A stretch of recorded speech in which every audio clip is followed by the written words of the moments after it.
హైదరాబాద్ కు చేరుకున్న అమిత్ షా కాసేపట్లో నిజామాబాద్ లో పర్యటన.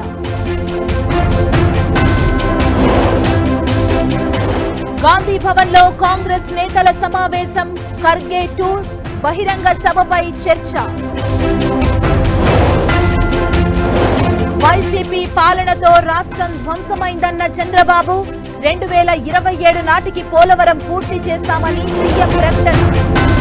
తాడిపత్రిలో వేడెక్కిన రాజకీయం, కేతిరెడ్డి జేసీ మధ్య మాటల యుద్ధం. విజయవాడ దుర్గమ్మకు తెలంగాణ బోనం, మొక్కులు తీర్చుకున్న హైదరాబాద్ ఆలయాల కమిటీ.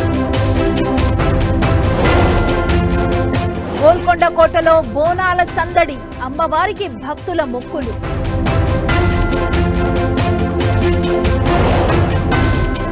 పూర్ణచందర్పై స్వేచ్ఛ కూతురు సంచలన ఆరోపణలు, తనను కూడా వేధించేవాడంటూ పోలీసులకు వాంగ్మూలం. బయటపడుతున్న కోల్కతా అత్యాచారం నిందితుడి బండారం, తమను కూడా వేధించాడంటూ విద్యార్థుల కంప్లైంట్.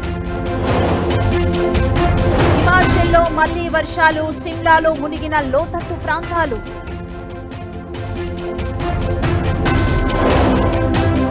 బుద్ధి మార్చుకొని పాక్ ఆర్మీ చీఫ్, భారత్ రెచ్చగొడుతుందని వంకర మాటలు.